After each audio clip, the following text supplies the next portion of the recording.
Window World is proud to present Kevin Keatsman Has Issues. Simply the best for less at windowskansascity.com. The college football playoff is set, and the bowl announcements are beginning to roll in.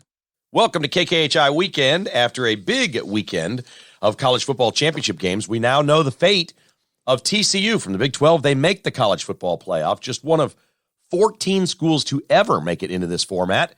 Pretty remarkable. Only the second Big 12 team behind Oklahoma.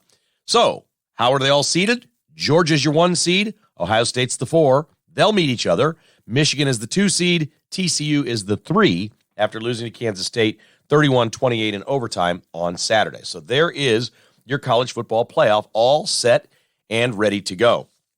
The bowl announcements will be forthcoming as well. Kansas State is going to play Alabama on New Year's Eve at the Sugar Bowl, and we expect by Sunday late afternoon or early evening to find out exactly the fate of KU and MU. There have been reports that they will not be playing each other. Eli Drinkwitz has gone to Twitter and social media and said, we'll play anyone, anytime, anywhere. He's basically tossing aside people that said Missouri doesn't want this game, so KU and MU will not play because of Missouri. Eli Drinkwitz is fighting back on that one. We'll see how these things play out. Right now, they are not projected really anywhere to be playing each other, and it sounds like some behind-the-scenes type stuff was taking place to keep Kansas and Missouri from playing a bowl game against each other. But maybe, just maybe, we'll get some kind of a great surprise. That'll be fun. So in a little bit, Spencer's going to join us as he's the host of KKHI Weekend, but I'm hosting. We both flew on Sunday morning from Dallas. He went to Phoenix. I went to Kansas City. My other son, Cameron, was in Dallas. We had quite a father-sons weekend at the Big 12 championship game. We'll get Spencer's thoughts on that and, just what it was like to hang out with his brother and his dad for a short weekend, not a complete weekend, but a very short weekend. Kansas State had to win this game twice, honestly. It's their third conference title. They win it 31-28 in overtime over TCU, and it took 2 defensive stops by Kansas State inside the 1-yard line in overtime. It just couldn't get more dramatic. There's a review involved. It was just inches. This was nuts. I think it's pretty easy to say, looking back, that Sonny Dykes' play calling was horrible on those 2 plays for TCU, that if he does the quarterback sneak, Max Duggan gets in, Kansas State would then have to score a touchdown. And we learned after the game what it was Chris Kleiman said to his defense during the play stoppage.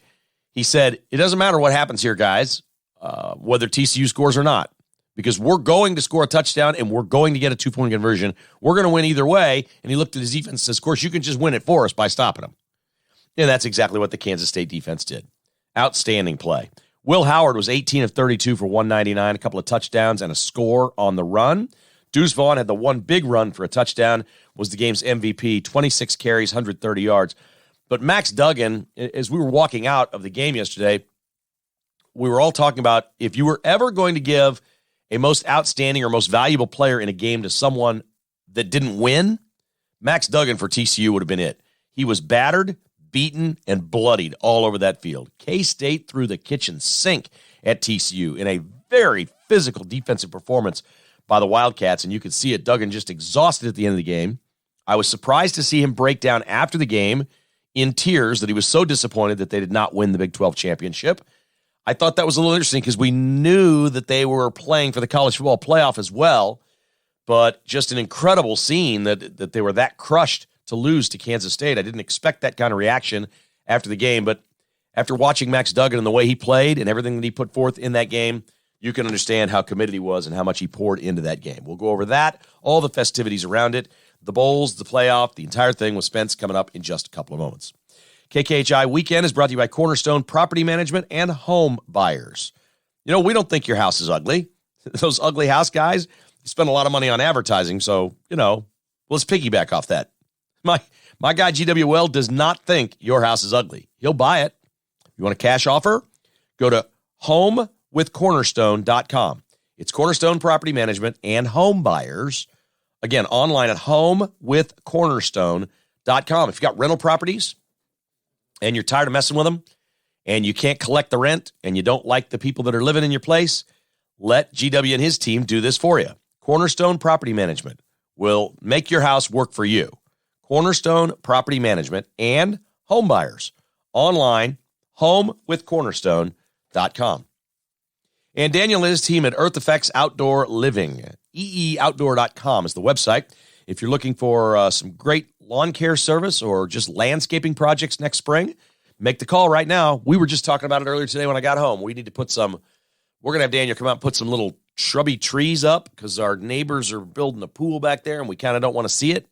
And we've got these trees. There's a tree line between the houses, but the trees are pine trees and they're very thin down low. So we're going to have to do something down low to fill in that. I don't want to, we just want a little privacy back here. That's all. And Daniel and his team will do that for us. They're going to be great. Earth Effects Outdoor Living. They also do hardscapes, outdoor fire pits, patios, bars, you name it. Wonderful company, 25 years of service in our community, great conservatives. If you're looking for a landscaping company or a hardscape project, even if it's a little rock bed or water feature, Earth Effects does all that. And you can trust Daniel and his team for over 25 years. Earth Effects Outdoor Living, online at eeoutdoor.com. We appreciate homewithcornerstone.com and eeoutdoor.com for sponsoring KKHI Weekend. All right, let's get on to the father-son's trip to the Big D in Texas with Spencer on KKHI. Hit it! The KK Has Issues conversation is presented by Roberts Robinson Chevrolet Buick GMC. Shop, click, drive at robertsrobinson.com. Well, we've got the roles reversed here on KKHI Weekend. I'll host. Spencer will be the guest. He's in Phoenix. I'm back in Kansas City after a big day at the Big 12 Championship game in Dallas where his brother joined us. It was a father-son's weekend. Spence, no worse for the wear. That was some scene as Kansas State won that game. We had quite a time, didn't we? Well, how much fun was that? I mean, just from the moment you get there to the stadium, people were there early, tailgating, having a great time. You know, there was probably 85,000 people or so at that game, and every single one of them was on their feet the entire way. I wouldn't have it any other way. I mean, I thought Kansas State played an absolutely great game, especially on defense. I think this was probably one of Chris Kleiman's better coaching efforts, in my opinion. They really schemed up TCU. They learned from their mistakes the first time they played them, and they figured out a way to do it, and that place was jumping. I mean, Dad, that video you took of me and Cameron celebrating, I'm going to keep that video forever. I've watched it probably 6 or 7 times now, and I loved every minute of it. Well, it was certainly a great finish for Kansas State. And I remember turning to Cameron when there was, it was third down from the 6-inch line. I said, well, they're going to get in, Cameron. They were reviewing a play. Right. Is it a touchdown? Is it not? And I'm like, they're going to get in. It never occurred to me that Kansas State was going to stop them on 2 consecutive plays, but it also never occurred to me they wouldn't just run Duggan under center and, push the pile and score the touchdown. They handed it off deep twice to their running back, and K-State stuffed it. I found it very interesting. I've never heard of a coach say this, but apparently Chris Kleiman told his defense during the play stoppage, he said, guys, it doesn't matter what happens here, okay? We're going to score a touchdown, and we're going to go for 2 and get it. So we're winning the game either way. But if you want to win it instead of the offense, go win it. And they did essentially go win it by stopping TCU. It was pretty amazing. Well, I was kind of surprised by the play call, as was everybody else in the stadium there. You've got Dugan's a bigger kid. I mean, the QB sneak, TCU is pretty effective with that. They didn't even try it. I mean, that to me was very surprising, and I think a lot of TCU fans there were wondering what the heck is Sonny Dykes doing by not at least trying to quarterback sneak the ball. Maybe roll out or something. I thought that was very predictable. It's almost like Kansas State's defense knew the play. They knew what was happening. I was talking to a buddy of mine about that play. He was saying it was very predictable. It's almost like Chris Kleiman knew something there. But I think if you're TCU, you're a little disappointed. Yesterday, they knew they were still getting in the college football playoff once USC lost. So I don't know if you're a TCU fan, how you feel about this. Sure, you would have liked to have won the Big 12 in your state, and not your stadium, but right there in your own backyard in front of all your fans and be 13-0 going into this thing. But that was just a predictable play call. I was really shocked by that. Well, TCU is in, and they'll be playing Michigan. They're the 3 seed. Michigan's the 2. Sonny Dykes said after the game on Saturday that he says, I think we're in, but until I see it, and they call me and tell me, anything can happen. And Duggan, the quarterback for TCU, broke down and cried after the game. Like, he was just completely distraught that they didn't win the Big 12 title. I wonder if there's some thought, because here's the thought I have about TCU, Spence, and I think you probably do too. I wonder if they think this of themselves. Yeah, we're going to make the college football playoff, but we're not winning it. All right, TCU's not going to beat Georgia, right? Or one of these. Maybe they can beat Michigan and get in the title game. Anything's possible. We know crazy things happen in sports, but I was really surprised to see how crushed TCU was that they didn't win that game. That, and just the fact that you could have a perfect season. I mean, that was still on the table. TCU had a great year. Obviously, they went 12-0. Now, look, they can beat Michigan. There's no question about that. I don't think anybody's beating Georgia personally, but TCU, I think, matches up pretty well. I thought what Kansas State did very well yesterday, and I think a lot of coaches are going to see this on film. They didn't let TCU win anything one-on-one in man, and that's how they beat Kansas State the first time. If you remember that game where they came from behind and beat the Cats in Fort Worth, K-State defensively yesterday was great. They didn't really let TCU make those big plays that they made in the first game. Yeah, and TCU's comeback was kind of a desperation comeback. I mentioned at the top of the podcast, Spence, that K-State won this game twice. I mean, they went and built the lead, and Deuce Vaughn busted that run. It looked like it was over, and basically TCU's offense became throw a punt up in the air and let your receiver try to jump up and catch it or rely on pass interference calls, of which turned out there were many. I thought the officials were great in this game. They didn't call much, especially early on. There were some PIs called later in the game, but they let the guys play. And Will Howard was not flashy in this game, but what a performance. 3 more touchdowns. It's his worst game this year as the starting quarterback for K-State. They only scored 31. It was his worst game. How do you explain Will Howard? It's a big mystery. I mean, at the beginning of the year, this is a guy that you didn't even know if was going to be here anymore at K-State. I mean, he was talking about transferring. They knew they had some quarterbacks coming in that they were recruiting. The kid from Hayes that's coming in, that's a pretty good football player.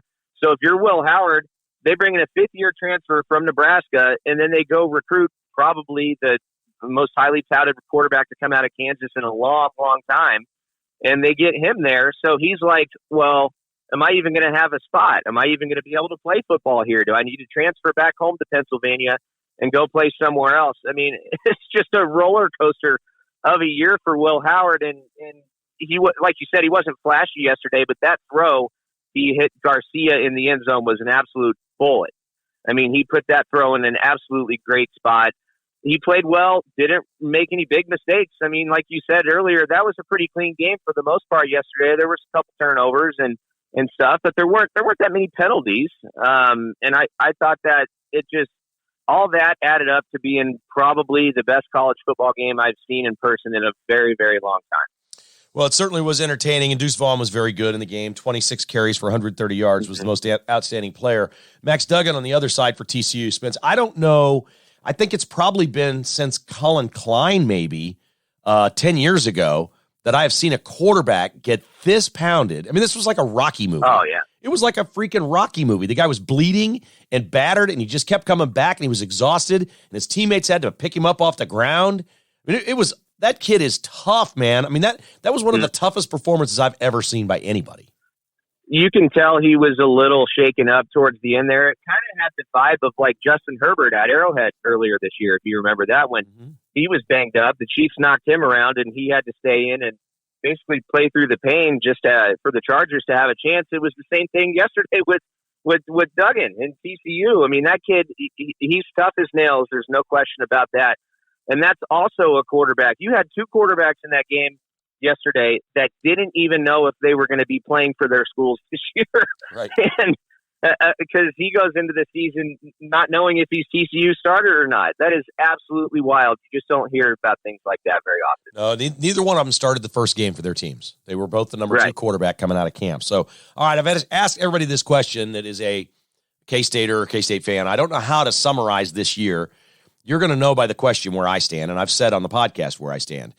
Is this a great year for Kansas State football and everything's, unicorns and rainbows, or was this one of the biggest blown opportunities ever by not playing Will Howard from the start? I would lean more towards the blown opportunities because the way this team's playing right now, I mean, if you were to put Kansas State in the college football playoff, not saying they would go win it. I'm just saying that team is definitely capable of playing with the top 4 teams in the country. There's absolutely no question about that. The Tulane thing is inexcusable. Obviously, we know what happened there. The Texas loss, same thing.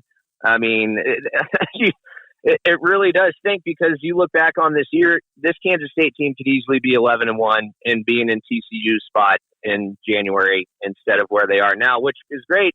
You get Alabama in the Sugar Bowl. I mean, we all kind of knew it was going to be Alabama in the Sugar Bowl, the official announcement. I don't even know if it's come down yet today or not, but that'll be a lot of fun. K-State's going to travel to New Orleans. Alabama will have a ton of fans there, of course, as they always do. But this is, you're looking at it now as an opportunity. Yes, Alabama's down. This is only the second time that they haven't made the college football playoff. So they're a little disappointed on that. I think you got two teams with Kansas State and Alabama who are looking back on a few games and think they should have won. So it should be a fun Sugar Bowl. And we're hoping, I don't think it's going to materialize, that KU and MU will play in a bowl game, but yeah. Eli Drinkwitz was shooting down the reports that Missouri doesn't want this game, but if they are not matched up to play each other in the Liberty Bowl, somebody didn't want to play this game because the Liberty Bowl they'd fill it. They can't sell tickets to Liberty Bowl. How could they sell tickets to this thing? KU-MU would sell tickets, and KU really wants it. Missouri's kind of been lukewarm on it, but Eli Drinkwitz tweeted out, anytime, anyone, anywhere, we'll play. It's going to be a few more hours before all the bowl matchups are out, but I suspect if all the reporting now that we've seen subsequent to that piece that said Missouri doesn't want to play the game, every projection out there is that they're going their own ways and they will not be playing each other. What a shame. Well, where's Missouri coming from on this? It makes no sense to me why they wouldn't want to go play that game, one. Or two, are they just flirting with the idea of not even accepting a bowl invitation this year? No, they're taking a bowl invitation. They're going to play. Okay. It's just strange. So since when does Missouri get to choose? Like, what puts them in that spot to be able to choose? And especially if you have a chance to play Kansas. And why wouldn't they take that game? They've been running around for 10 years wanting to play Kansas. And they're finally playing them in a basketball series. So they're doing that. I mean, KU for the longest time said, no, we're not playing you guys. You left. And then and they've been wanting to play Kansas. And now this is just sitting here. And it's not going to happen, maybe? I don't even understand. It should be like the first bowl done after the New Year's Six. Liberty Bowl, KU-MU, then figure the rest of them out. This is such an easy call. It's super easy, and I wish that the bowl selections, they would start doing this stuff more. I mean, like, think about like a Pitt in West Virginia in a bowl game, or a bunch of, older rivals like a Florida and Florida State, that those two teams that aren't in the same league, you know what I mean? They need to start doing this more. They'll get more people to go to the games. They will get more people to watch. Could you imagine if Florida and Florida State were playing in a bowl game? Everyone would want to go to that. I mean, but if Florida State or Florida is playing, Northwestern, they don't care about Northwestern. So I don't know why the bowls don't do this more. They should start selecting rivalry games for teams that were not in the same league. All right, let me pick your brain here on this college football playoff. Did Georgia get a poor seeding? Because, I think they'd rather play TCU than Ohio State, wouldn't they? Did Georgia kind of get jobbed here by being the one seed? And look, to me, it was just the committee didn't want a Michigan-Ohio State rematch is what they did. And that doesn't belong anywhere either. If this is the way they stacked up, they should have played them that way. What are your thoughts on what Georgia drew here? Well, I mean, you're obviously more afraid of the name Ohio State than the team, because I think TCU is a better football team than Ohio State. That's just my opinion there. They're more explosive. Ohio State's, the Big Ten was down this year. Everyone complained about Michigan and Ohio State's schedule. It was pretty whack. I mean, there's no question about that. And then Ohio State gets the big stage and they get blown out at home by Michigan. I just don't know if Ohio State scares me as much as the Ohio State teams in the past. So I don't know if it's necessarily a bad draw. I think that it's more about the fans and what they would want or who they would want to play than the actual players, because, to win a national championship, you're going to have to beat the best teams to do it anyways, right? So I don't know how much of a mindset that is for Georgia, especially with a lot of players back from last year's team that was really good. I mean, Georgia's the best team in the country. There's no question about that. So if I'm a Georgia fan, like my sister, I'm not worried about who I'm playing. I'm just worried about the Bulldogs showing up, because if they play their A game, nobody can beat them. Did you have a favorite moment this weekend with your brother or your dad that we can discuss on the podcast other than the field goal going through at the end? I mean, that steak was really good on Friday night. Ooh, that filet I got, that stuffed filet, was incredible. That place is called The Ranch, right? In Irving. Is that Yeah, guys, if you're listening and you want to go try a good steak, if you're in the Dallas area, go hit up that place. So that was definitely a high point. Nothing tops the field goal going through, of course. But yeah, I would say that steak was pretty good, and I appreciate you picking up the check on that one. So. Really, well, yeah, wasn't like you boys were. That's just how it works. That's how it works from birth, buddy. Had a great time. Yeah. It's so nice that they won. I mean, we would have had a great weekend together to be together and go to a football game if they lost, but you kind of have like a story for a lifetime now. You win a conference championship. That's a big deal at Kansas State. It is. I mean, and it happens once about every 10 years. So, we'll see you again in 2032, Dallas. We'll be back there, I guess. It is amazing how K-State wins one every 10 years. You'd like to sprinkle in a few more. Oklahoma's been really good throughout the last 10 years in the Big 12, so it's certainly difficult, but it's just it's a trend. Every 10 years, the Wildcats win the league. Well said, Spence. Thank you for a great weekend. Have a great week ahead. I had a lot of fun. It was great seeing you guys, and thanks to all the listeners for tuning in every week. And be sure to listen to the weekend episode. We got about 5 or 6 weeks left of the football season, so I'll be dialed in.